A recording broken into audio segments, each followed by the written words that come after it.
안녕하세요, 달팽입니다. 오늘은 캐나다 풍경을 보여드리면서 시작하겠습니다. 요식업계에 종사하는 저는 그 녀석 덕분에 방광제로 4개월째 놀고 있는데요. 김 기자님의 도움으로 이렇게 여러분을 만나 뵙고 있습니다. 여러분이 지금 보시는 풍경은 토론토에서 북쪽으로 2시간여 정도 가면 그레이븐헐스트라는 휴양도시가 있는데 바로 그곳입니다. 보통 때라면 지금 여기가 사람들로 북적여야 하겠지만 상황이 상황인지라 온타리오에서 가장 유명한 휴양도시인 이곳은 현재 한산한 상황입니다.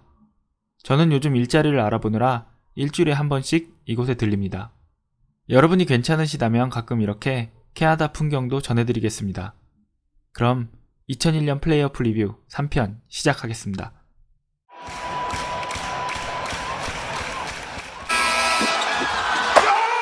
서부부터 시작하면 웨스턴 컨퍼런스 세미파이널은 1번 시드인 샌안토니오와 5번 시드인 댈러스, 그리고 2번 시드인 레이컬스와 3번 시드인 세크라멘토 킹스의 대결이었습니다.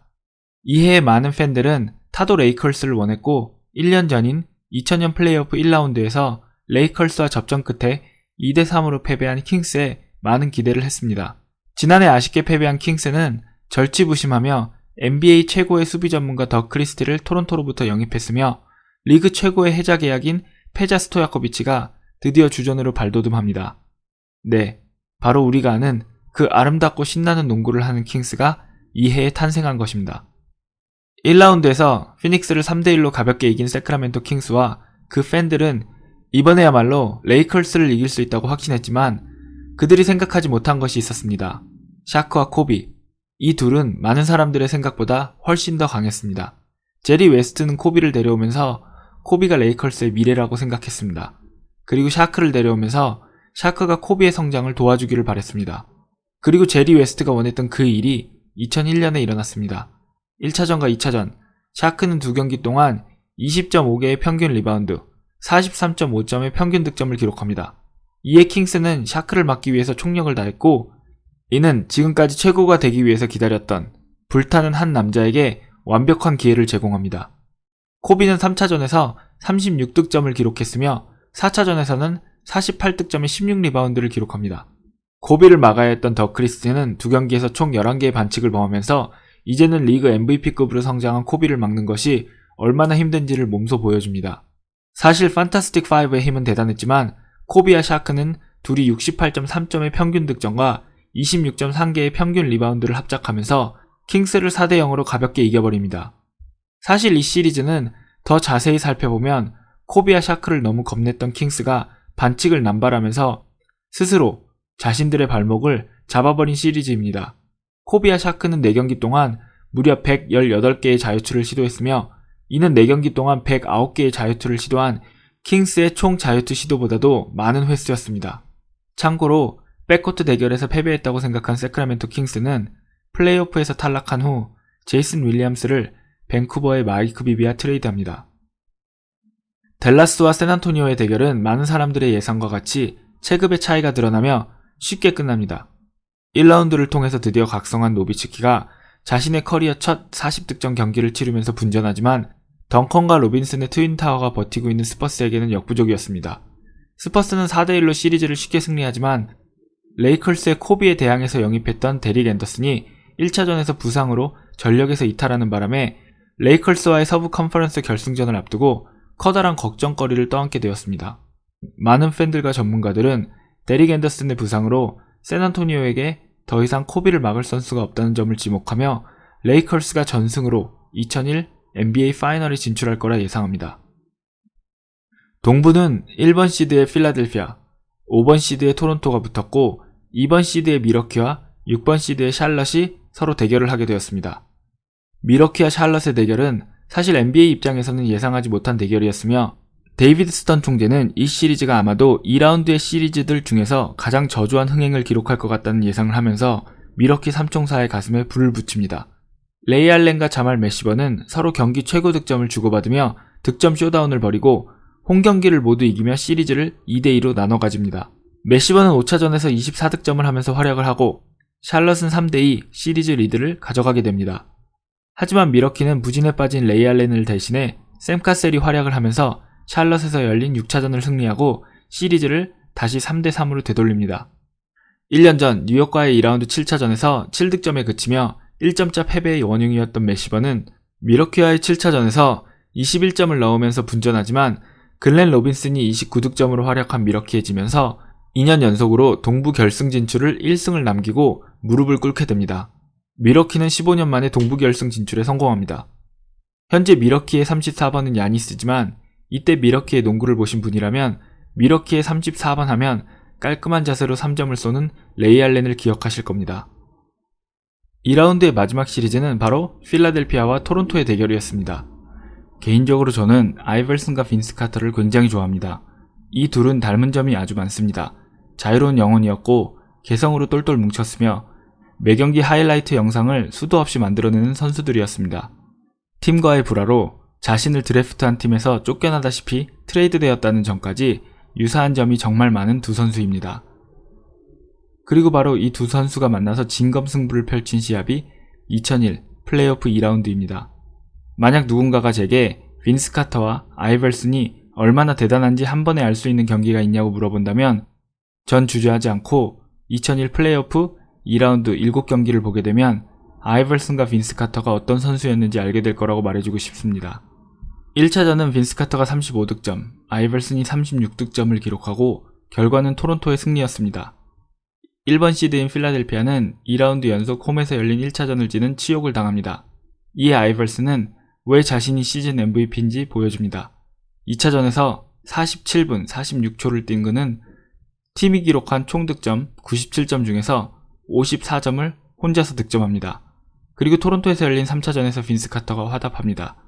3점 슛을 13개 시도에 9개를 성공시키며 69.2%의 3점 성공률을 기록하면서 50득점을 합니다. 팬들은 마치 두 선수의 일기토 같던 이 시리즈에 환호합니다. 필라델피아와 토론토의 대결인 동시에 아이벌슨과 빈스 카터의 대결인 이 시리즈는 뉴스에도 대서특필되면서 농구에 관심이 없던 사람들조차 각 팀의 에이스들의 득점이 팀 득점의 절반을 차지한다는 이 시리즈를 챙겨봅니다. 그리고 여기에 아이벌슨이 팬서비스를 보여줍니다. 그는 4차전과 5차전에서 각각 30점과 52점을 넣으면서 필라델피아에 3대2 리드를 안겨줍니다. 그리고 6차전에서 빈스 카터는 39점을 넣으며 시리즈를 다시 3대3으로 만듭니다. 그리고 벌어진 7차전은 생각보다는 시시했습니다. 두 선수는 1초도 쉬지 않고 48분을 꽉 채우고 뛰었지만 극심한 부진에 시달렸고 각각 아이벌슨이 29.6%, 빈스 카터가 33.3%의 슛 성공률을 기록하면서 부진에 빠졌습니다. 이해 토론토 감독이었던 레니 윌킨스는 빈스 카터에게 7차전을 앞두고 졸업식에 가지 말 것을 권유했다고 합니다. 이유는 이렇게 좋은 시리즈를 하고도 만약 졸업식에 다녀온 뒤 7차전을 진다면 그 비난이 모두 빈스 카터에게 쏠릴 것을 걱정했다고 합니다. 하지만 빈스 카터는 새벽부터 졸업식에 다녀왔고 시합에서는 부진했습니다. 그리고 87대 88로 뒤지고 있던 경기 종료 2초 전, 윌킨스 감독은 카터가 결자 해지하기를 원하지만 카터의 슛은 림을 맞고 나왔으며 경기는 그대로 종료되었습니다. 이 시리즈는 사실 제가 아무리 이야기로 설명을 하려고 해도 직접 보셔야 한다고 생각합니다. 그래서 제가 곧 시리즈를 정리해서 영상으로 따로 올리겠습니다. 그리고 서부 결승에서는 레이컬스와 스펄스가 만났습니다. 레이컬스는 강했고 스펄스는 코비에 대항해서 영입한 데릭 앤더슨을 잃었습니다. 그리고 결과는 많은 이들이 예상한 대로 4대0 레이컬스의 승리였습니다. 데릭 앤더슨이 없는 스퍼스에는 안타깝게도 코비를 막을 수 있는 선수가 없었으며 코비는 이 시리즈에서 평균 33점을 기록하며 정말 엄청난 활약을 보여줬습니다. 데이빗 로빈슨과 덩컨이 분전했지만 샤크와 코비가 함께 평균 60.3점을 기록한 레이컬스를 막을 수는 없었습니다. 자, 여기에서 재밌는 사실이 하나 있는데요. 사실 스퍼스는 위대한 식스맨이자 쇼스타퍼인 마누 지노빌리를 1999년에 드래프트했습니다. 하지만 2라운드 28번 픽으로 뽑은 지노빌리를 그렇게 높이 평가하지 않았던 스퍼스의 프런트는 그와 계약을 하지 않았고 지노빌리는 이탈리아 리그로 돌아갑니다. 그리고 스펄스와 계약을 안하고 이탈리아로 돌아간 지노빌리가 이 2001년에 이룬 것은 이탈리아 리그 우승, 이탈리아 리그 MVP, 이탈리아 리그 덩크 콘테스트 챔피언, 유로리그 우승, 유로리그 MVP, 유로리그 득점왕입니다. 아마도 2001년에 유럽에서 탈 수 있는 모든 상과 우승할 수 있는 모든 대회에서 우승한 지노빌리가 스펄스와 계약을 하고 스펄스에서 뛰었다면 이해의 우승팀은 바뀌었을까요? 제 생각에는 해볼 만한 만약인 것 같습니다. 2002년에 스펄스는 2년간 유럽 무대를 평정한 지노빌리와 계약을 하게 되고 바로 그해 지노빌리와 함께 NBA 우승을 차지합니다. 데이빗 스턴 총재는 서부가 너무 쉽게 끝나자 걱정이 되었는지 인터뷰에서 아이벌슨과 필라델피아가 NBA 파이널에 올라와야 흥행에 조금 더 도움이 된다고 말하면서 다시 한번 레이 알렌과 미러키 선수단의 마음에 불을 지르게 됩니다. 미러키는 끝까지 버텼고 미러키와 필라델피아의 시리즈는 7차전까지 가게 됩니다.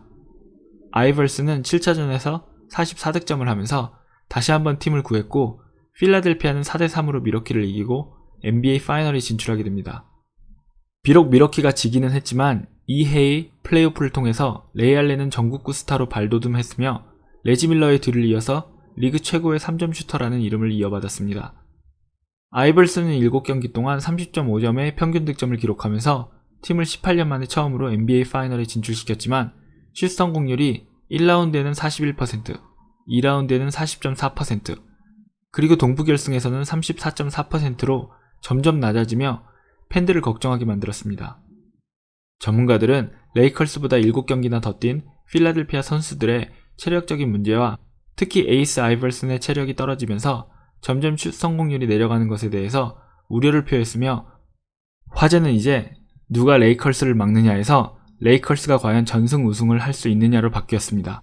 1차전에서 모두의 예상을 깨고 필라델피아가 연장 접전 끝에 레이컬스를 107대 101로 꺾었으며 아이벌슨은 48점을 넣으면서 활약합니다. 하지만 이 시합에서 필라델피아는 약점을 드러내게 됩니다. 무톰보를 도와서 샤크를 막아야 했던 타이론 힐의 부진, 시즌 때는 주전이었지만 플레이오프에서는 벤치 출전을 하던 에릭 스노우의 역할이 애매해지는 현상이 나타난 것입니다. 사실 레리 브라운 감독은 플레이오프가 시작하자 에런 맥키와 아이벌슨 이렇게 두 명의 슈팅가드를 백코트에 선발 출전시켰고 에릭 스노우 선수를 교체 멤버로 활용하면서 재미를 톡톡히 봤습니다. 특히 이 세 명의 선수가 같이 코트에 나와 있을 때는 이 스몰 라인업이 득점력과 어시스트 능력의 상승 효과를 가져오면서 필라델피아가 중요한 고비마다 상대팀을 이기는데 큰 역할을 했습니다. 다만 인디애나, 토론토, 미러키는 사실상 무톰보나 타이론 힐을 효과적으로 막을 만한 빅맨이 없었기 때문에 1, 2, 3번을 모두 키 작고 빠른 선수로 가지고 가도 필라델피아의 골밑의 우위를 잃지는 않았습니다. 하지만 레이컬스에는 있고 이전에 붙은 이 세 팀에는 없는 것이 있었습니다. 바로 샤크의 존재였습니다. 무톰보, 타이론 힐, 그리고 맥가이거는 셋이서 5경기 동안 64개의 파울을 합니다. 한 경기에 12.8개씩의 파울이 골밑에서 나온 겁니다.